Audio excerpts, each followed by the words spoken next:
नमस्कार, स्वागत है आप सभी का। आप देख रहे हैं इकोनॉमी टुडे। जैसा कि आप जानते हैं कि दुनिया भर में इस वक्त काफी अनिश्चितता का माहौल है और उसका असर कारोबार जगत पर पड़ना लाजमी है। लेकिन भारतीय बाजार आज किस तरह से खुले आपको बताएंगे, आज तेजी के साथ क्यों बाजार खुले हैं, साथ ही साथ उन फैक्टर्स पर नजर डालेंगे जो भारत की इकोनॉमी को सबसे तेज रफ्तार अर्थव्यवस्था बनाते हैं। IMF ने आखिर क्यों कहा कि भारत दुनिया की सबसे तेज रफ्तार अर्थव्यवस्था है और यहां पर मजबूती बनी हुई है। इन तमाम खबरों पर बनी रहेगी हमारी नजर। मैं हूं अजय मिश्र, लेकिन सबसे पहले निगाह डालते हैं आज की टॉप लाइंस पर। वित्त मंत्री निर्मला सीतारमण 5 दिनों के अहम दौरे पर मोरक्को पहुंची। वर्ल्ड बैंक और IMF की सालाना बैठक में लेंगी हिस्सा। G20 FMCBG बैठक में RBI गवर्नर के साथ मिलकर करेंगी अध्यक्षता। अहम देशों के साथ द्विपक्षीय वार्ता भी तय। केंद्रीय बजट में 12% के टारगेट के मुकाबले अब तक डायरेक्ट टैक्स कलेक्शन में 22% का हुआ इजाफा। नए टैक्स रिजीम को 60 से 70% टैक्स पेयर्स ने अपनाया।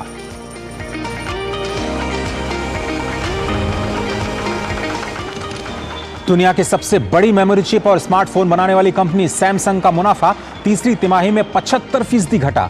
चिप बिजनेस में पहली और दूसरी तिमाही में भी हुआ था नुकसान। कंपनी की प्रतिद्वंदी अमेरिका की माइक्रॉन ने बीते माह घाटे का अंदेशा जताया था। और एशियाई बाजारों में तेजी के साथ कारोबार की शुरुआत। सप्ताह के तीसरे कारोबारी दिन बढ़त के साथ खुले शेयर बाजार। सेंसेक्स 300 अंकों पर खुला। ये टॉप लाइंस आपकी स्क्रीन पर इस वक्त। और आज की बड़ी खबर जिस पर हमारी है निगाह, वो है वित्त मंत्री निर्मला सीतारमण की मोरक्को यात्रा। 5 दिनों की ये अहम यात्रा है। अहम आधिकारिक यात्रा पर वो मोरक्को पहुंच चुकी हैं। अपनी यात्रा के दौरान वित्त मंत्री विश्व बैंक समूह और अंतर्राष्ट्रीय मुद्रा कोष की वार्षिक बैठक में हिस्सा लेंगे। बहुत ही महत्वपूर्ण है 5 दिनों का ये दौरा। क्या कुछ है एजेंडे पर, वो हम आपको बता रहे हैं। वर्ल्ड बैंक और IMF की वार्षिक सालाना बैठक में हिस्सा लेंगी। भारतीय रिजर्व बैंक के गवर्नर शक्तिकांत दास के साथ डेलीगेशन लेकर के पहुंचे वित्त मंत्री। G20 वित्त मंत्रियों और केंद्रीय बैंक गवर्नर्स की चौथी बैठक की अध्यक्षता करेंगे वित्त मंत्री। G20 की बैठक में वैश्विक वित्तीय संस्थानों में सुधार कैसे किया जाए और क्रिप्टो एसेट्स के रेगुलेशन को लेकर के भी चर्चा की जाएगी। इसके साथ ही बहुत ही बिजी शेड्यूल है बायलैटरल्स का। इंडोनेशिया, मोरक्को, ब्राजील, स्विट्जरलैंड और फ्रांस के वित्त मंत्रियों के साथ द्विपक्षीय वार्ता वित्त मंत्री करेंगी। यह बैठक 10 से 15 अक्टूबर तक मोरक्को के माराकेश में आयोजित की जा रही है। इन वार्षिक बैठकों में दुनिया भर के वित्त मंत्री और केंद्रीय बैंकों के अधिकारी हिस्सा ले रहे हैं। इस दौरे में वैश्विक विकास दर में सुधार और समावेशन में निजी क्षेत्र की भागीदारी, इस पर चर्चा की जाएगी। साथ ही जापान के द्वारा आयोजित G7 की बैठक में मजबूत और समावेशी सप्लाई चेन विषय पर चर्चा होनी है। वित्त मंत्री निर्मला सीतारमण के साथ एक उच्च स्तरीय प्रतिनिधिमंडल भी मोरक्को पहुंचा है, जिसमें वित्त मंत्रालय और भारतीय रिजर्व बैंक के उच्च अधिकारी शामिल हैं।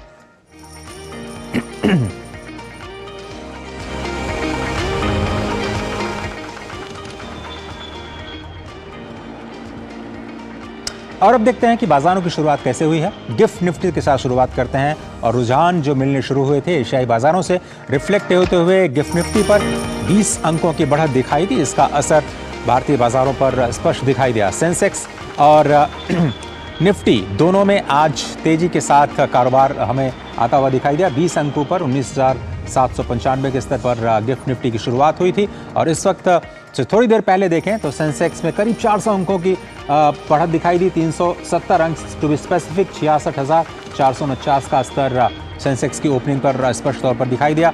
निफ्टी भी 100 अंकों से ज़्यादा की तेजी के साथ खुलता हुआ दिखाई दिया। 82 अंकों पर 19,772।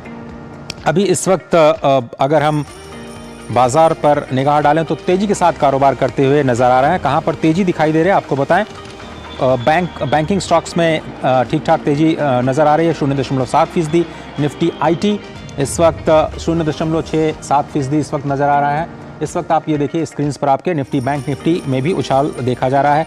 और स्मॉल कैप और मिड कैप भी करीब 1% की तेजी के साथ इस वक्त कारोबार करते हुए नजर आया। ऑटो सेक्टर में भी तेजी दिखाई दे रही है। 16,132 का स्तर दिखाई दिया। कैपिटल गुड्स में भी तेजी है। कंज्यूमर गुड्स तेजी के साथ कारोबार करते हुए नजर आ रहे हैं। जहां पर हमें इस वक्त फायदा दिख रहा है doctor Reddy's 1.3% up. Axis bank में 1.1% की तेजी। UPL, TLIM और LNT ये स्टॉक्स इस वक्त तेजी के साथ कारोबार करते हुए दिखाई दे रहे हैं। जहां पर नुकसान है वहाँ पर कुछ शेयर्स इस वक्त आपकी स्क्रीन पर नज़र आ रहे हैं। कोल इंडिया, ब्रिटानिया, SBI लाइफ और पावर ग्रिड, ये अभी केवल 4 शेयर्स हैं निफ्टी में जो नुकसान के साथ कारोबार करते हुए दिखाई दे रहे हैं। बाकी सारे के सारे इंडाइसेस निफ्टी 50 में तेजी के साथ कारोबार करते हुए दिखाई दे रहे हैं। जहाँ पर सबसे ज़्यादा एक्टिविटी दिखाई दे रही है उसमें HDFC बैंक, ICICI बैंक और TCS शामिल है। TCS में बायबैक की खबरें आ रही हैं जिसकी वजह से ऐसा वहाँ पर बहुत ज़्यादा एक्शन का माहौल है। डाउ जोन्स 7 अंकों पर बंद हुआ, S&P 500 22 अंकों पर और नैस्डैक 78 अंकों पर बंद हुआ। अमेरिकी बाज़ारों में कल स्थिरता का माहौल दिखाई दिया और वहाँ पर जो फेड का फैसला है, डोविश जो नज़रिया है उसका असर हमें दिखाई दिया था। यूरोपीय बाज़ारों की बात करूँ तो FTSE, CSE और DAX ये तीनों ही इंडाइसेस तेज़ी के साथ कल बंद होते हुए नज़र आए। एशियाई बाज़ारों पर भी आज मिला जुला रुख देखने को मिल रहा है और यही वजह है कि आज भारतीय बाज़ारों में भी तेज़ी दिखाई दी। जापान के निकी में 140 अंक की तेज़ी, हैंगसेंग 321 अंक और कॉस्पी कोरिया का कॉस्पी 50 अंकों पर कारोबार करता हुआ नज़र आया। क्रूड ऑयल देखते हैं, क्रूड ऑयल की क्या स्थिति है। आज 87.84 का स्तर, तेज़ी दिखाई दे रही है आज 0.19 डॉलर प्रति बैरल की। ये आपकी स्क्रीन पर ब्रेंट क्रूड के भाव।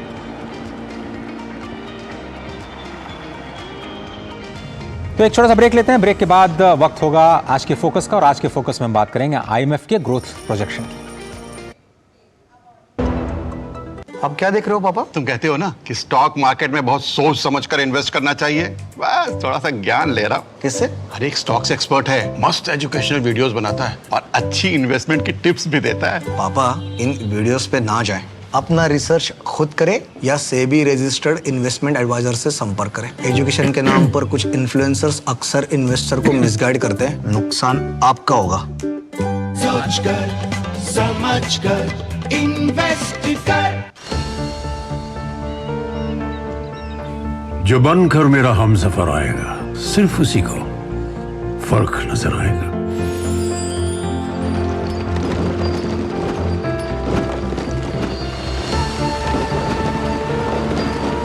साल, बरस और सदी नहीं, एक युग गुजर जाएगा। उम्र न पूछो वंडर की, जब फर्क नजर आएगा। वंडर सीमेंट, फर्क नजर आएगा। स्वागत करते हैं आप सभी का एक बार फिर से इकोनॉमी टुडे में और अब बात करते हैं आज के फोकस की।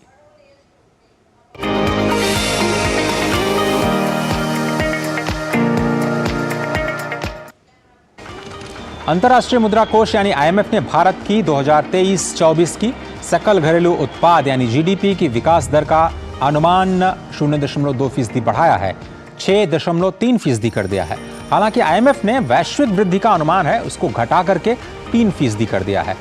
उधर प्रधानमंत्री ने कहा कि भारत ग्रोथ और इनोवेशन का पावर हाउस बना रहेगा और देश में सुधारों को जारी रखने की भी बात प्रधानमंत्री ने कही है। आइए देखते हैं ये रिपोर्ट।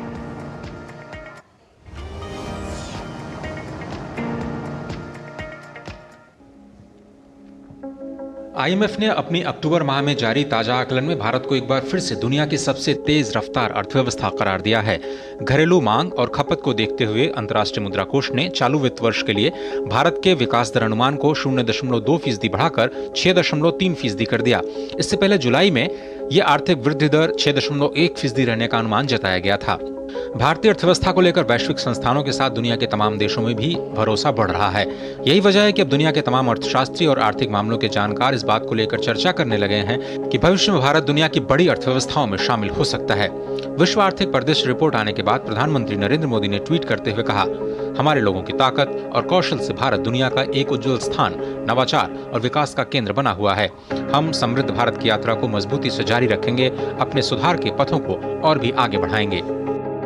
IMF ने अपने विश्व आर्थिक परिदृश्य रिपोर्ट में कहा कि भारतीय GDP की दर 2023 और 24 में 6.3% रहने का अनुमान है। हालांकि वैश्विक संगठन ने संपत्ति बाजार में भारी संकट और कम निवेश को देखते हुए चीन में विकास दर अनुमान को 2023 के लिए 0.2% घटाया और 5% कर दिया। साथ ही 2024 के लिए 0.3% कमी कर 4.2% का अनुमान जताया गया है। इस तरह से चालू वित्त वर्ष में भारतीय अर्थव्यवस्था की वृद्धि दर चीन से अधिक रहेगी।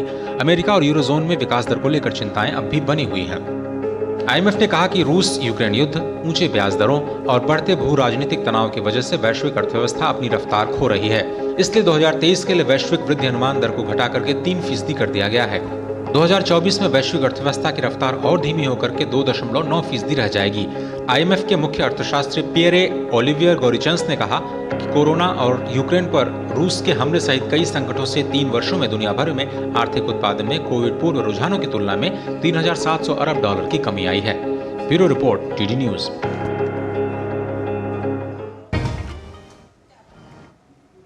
चलिए आज के फोकस पर अब हम चर्चा करते हैं और हमारे साथ जुड़ रहे हैं संजय पांडे जी, जो कि पूर्व विशेष सचिव रह चुके हैं वाणिज्य मंत्रालय में। संजय जी, बहुत बहुत धन्यवाद आपका।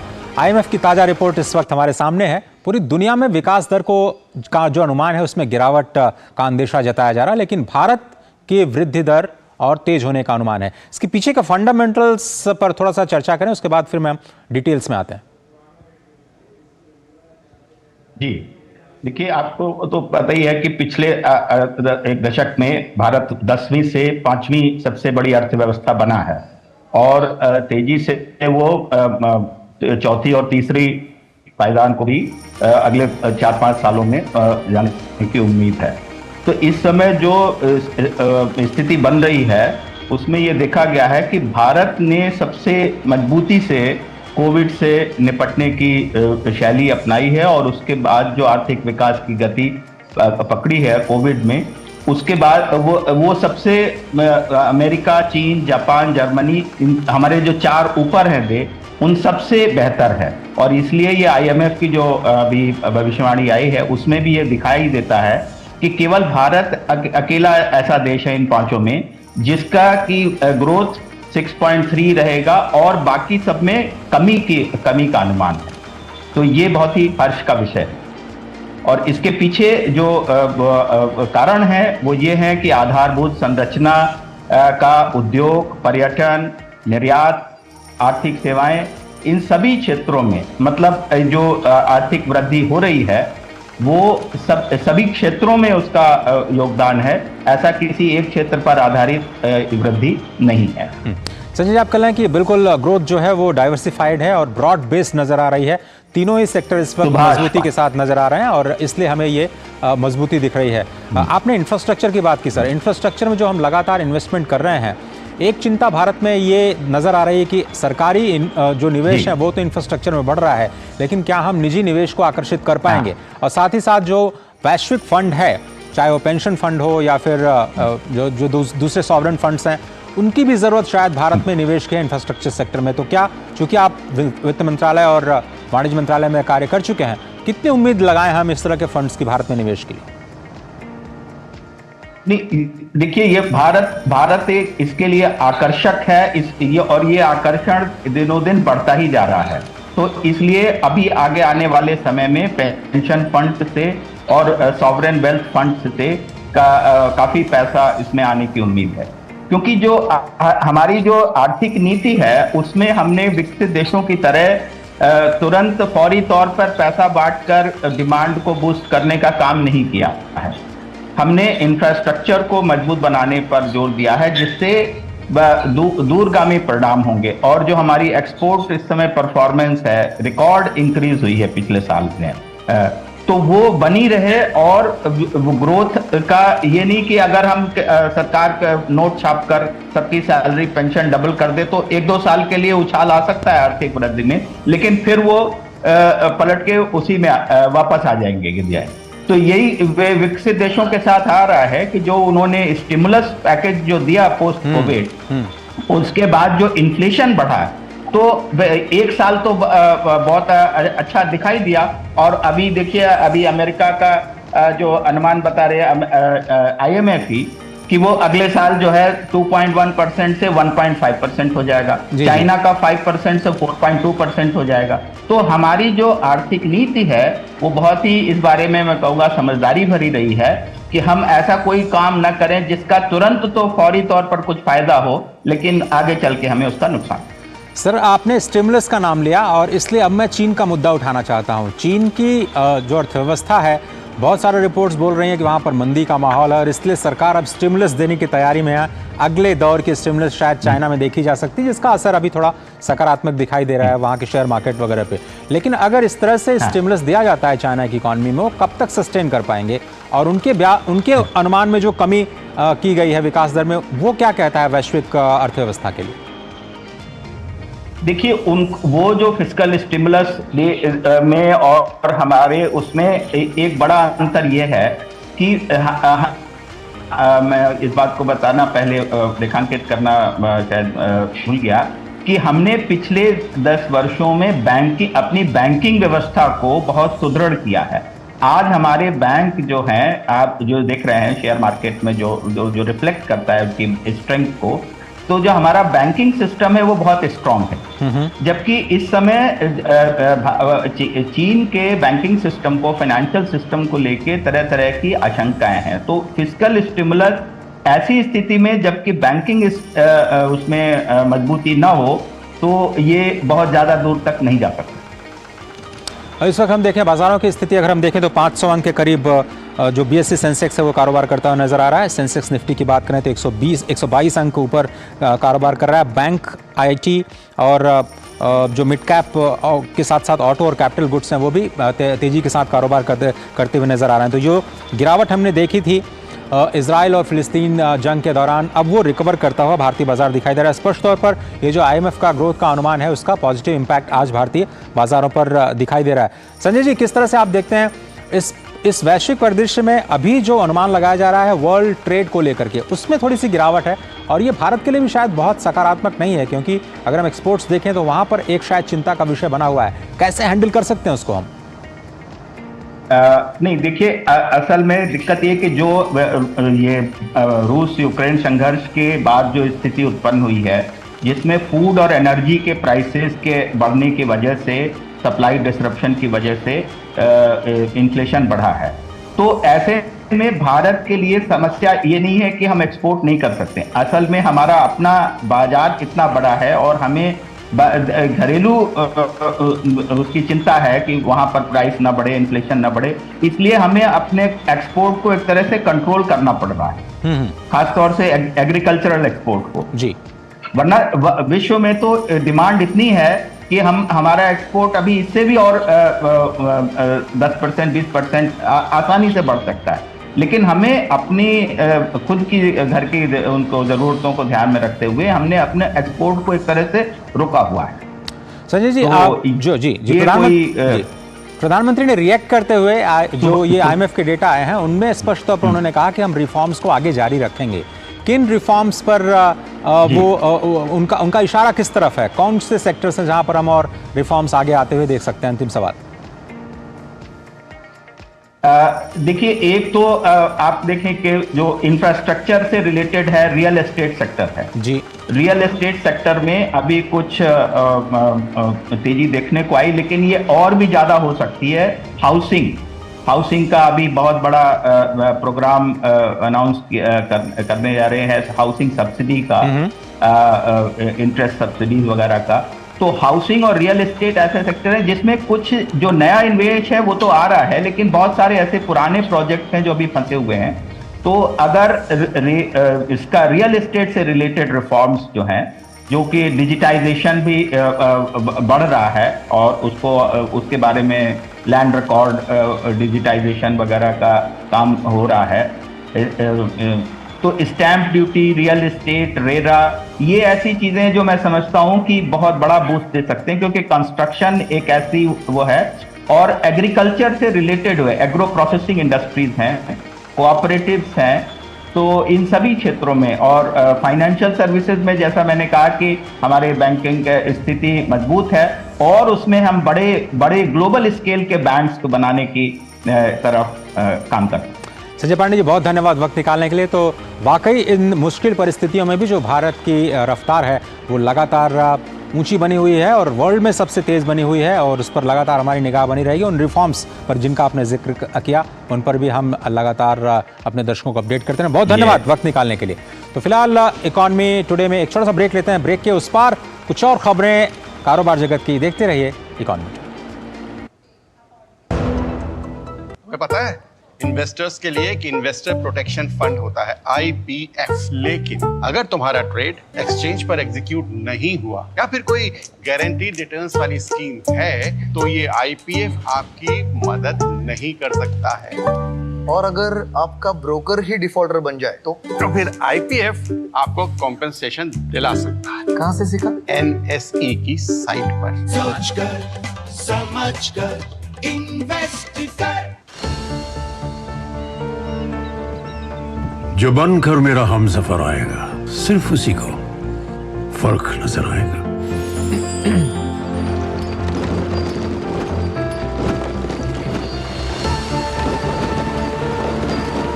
साल बरस और सदी नहीं, एक युग गुजर जाएगा। उम्र न पूछो वंडर की, जब फर्क नजर आएगा। वंडर सीमेंट, फर्क नजर आएगा। भारत का ऑटो सेक्टर अर्थव्यवस्था का एक उभरता हुआ क्षेत्र है। भारत के ऑटो सेक्टर में रोजगार की भी अपार संभावनाएं हैं। कैसे? भारत सरकार की मेक इन इंडिया पहल से ऑटो सेक्टर को बढ़ावा मिल रहा है। इसको लेकर के ऑटोमोबाइल कंपोनेंट मैन्युफैक्चरर एसोसिएशन के अध्यक्ष संजय कपूर से हमने खास बात की। संजय कपूर है हमारे साथ। बहुत धन्यवाद सर वक्त निकालने के लिए। ये जो कंपोनेंट इंडस्ट्री है अभी उसकी करंट स्टेटस क्या है और किस तरह से हम लोग मेक इन इंडिया पे फोकस कर रहे हैं? We've seen 33% growth in this last year, so काफ़ी बड़ा growth हुआ है on the back of Make in India, on the back of China Plus One. काफ़ी एक्सपोर्ट्स में ग्रोथ 5-6% का ग्रोथ हुआ है, लेकिन ग्रोथ हुआ है एक्सपोर्ट्स में भी। So 30% of our sales comes from export, and export to USA and Europe is the large markets. क्या क्या चैलेंजेस देखते हैं आप इस सेक्टर को लेकर? क्योंकि ऑटो सेक्टर एक सनराइज सेक्टर है। हमने देखा कि we are now the 4th largest auto industry in terms of sales of the auto industry. आपकी कंपोनेंट इंडस्ट्री को लेकर के क्या कुछ ओवरव्यूज दिख रहे हैं आप? काफ़ी अपॉर्चुनिटीज़ हैं टेक्नोलॉजी इन्वेस्टमेंट्स में, काफ़ी अपॉर्चुनिटीज़ हैं इलेक्ट्रिफिकेशन में। इलेक्ट्रॉनिक्स के लोकलाइजेशन में चैलेंज है, तो हमें ये बढ़ाना पड़ेगा लोकलाइजेशन इलेक्ट्रॉनिक्स फील्ड में। लेकिन ज़्यादा से ज़्यादा अगर देखोगे तो एक्सपोर्ट के अपॉर्चुनिटीज़ और न्यू टेक्नोलॉजी इन्वेस्टमेंट्स के अपॉर्चुनिटीज़ जो आ रहे हैं ऑटोमोटिव इंडस्ट्री में, it's going to see a phenomenal growth. Sir exports की बात करें तो वो पोटेंशियल जो हमारा है शायद अभी हम उसको रीच नहीं कर पाए हैं। आप लोग क्या टारगेट कर रहे हैं और ऑटो कंपोनेंट्स के लिए वर्ल्ड मार्केट कैसा दिख रहा है आपको इन टर्म्स ऑफ एक्सपोर्ट्स?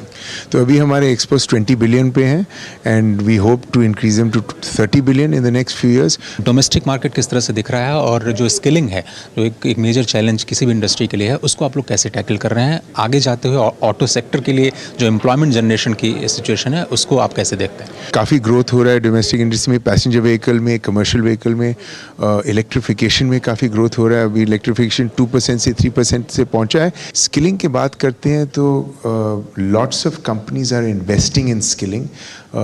काफ़ी इनिशिएटिव्स हो रहे हैं। हम एक्मा में सेंटर्स ऑफ एक्सीलेंस हमने सेंटर्स ऑफ एक्सीलेंस लगाए हैं IIT के साथ। जो मेक इन इंडिया कंपोनेंट है ख़ासतौर पर ऑटो कंपोनेंट इंडस्ट्री के लिए, उसका बहुत ज़्यादा फ़ायदा ज़मीन पर देखने को मिला है और ये one of the sunrise sectors है आने वाले दिनों में एम्प्लॉयमेंट जनरेशन के लिहाज से, और ये इसमें ग्रोथ के पोटेंशियल्स आने वाले दिनों में और भी ज़्यादा देखने को मिलेंगे।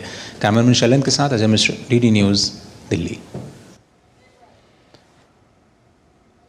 और हम नजर डालते हैं कारोबार जगत की कुछ और महत्वपूर्ण खबरों पर।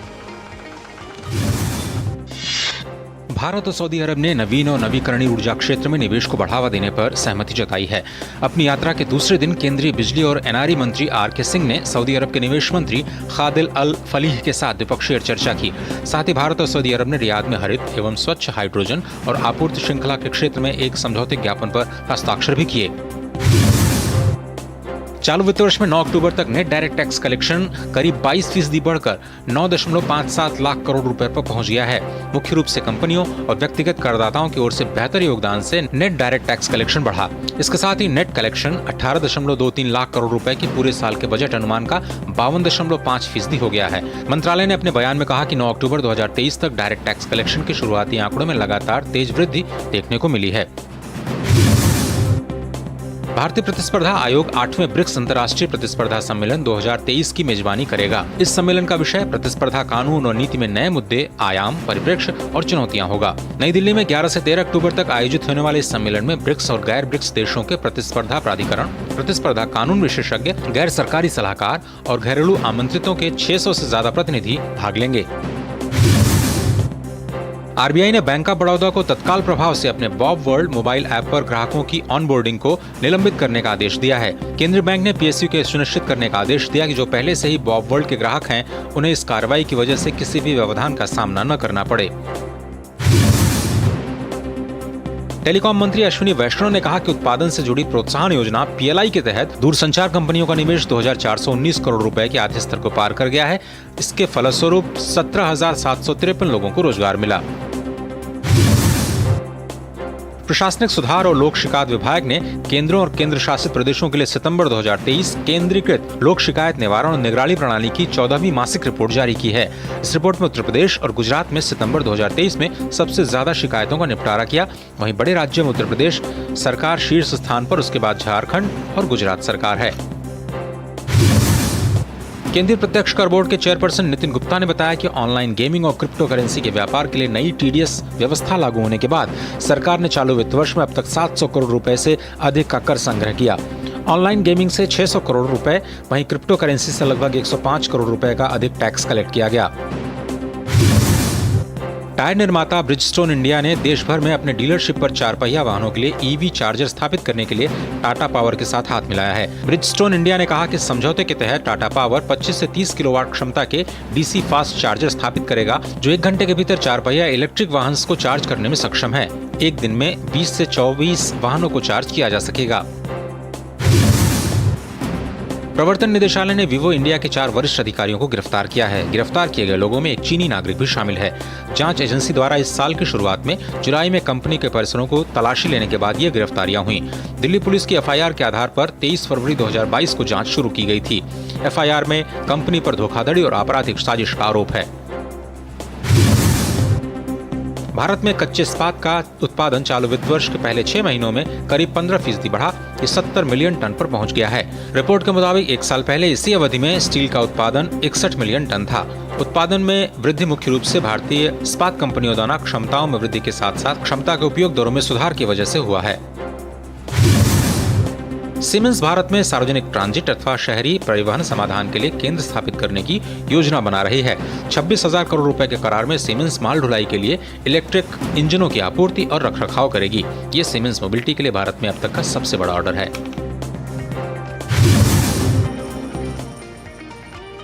तो फिलहाल इकॉनमी टुडे में आज सिर्फ इतना ही, लेकिन मोरक्को में आईएमएफ और वर्ल्ड बैंक की सालाना बैठक से खबरें आनी शुरू हो गई हैं। और खबर यह है कि अनसर्टेनिटी और ज़्यादा बढ़ जाएगी। इजराइल और फिलिस्तीन के बीच जो जंग जारी है, ऐसा कहना आईएमएफ के एग्जीक्यूटिव डायरेक्टर का। इस पर हम लगातार अपनी निगाह बनाए रखेंगे। फिलहाल पूरी टीम को दीजिए इजाज़त। आगे है न्यूज़ 10 शाला निगार के साथ। देखते रहिए डीडी न्यूज़। नमस्कार।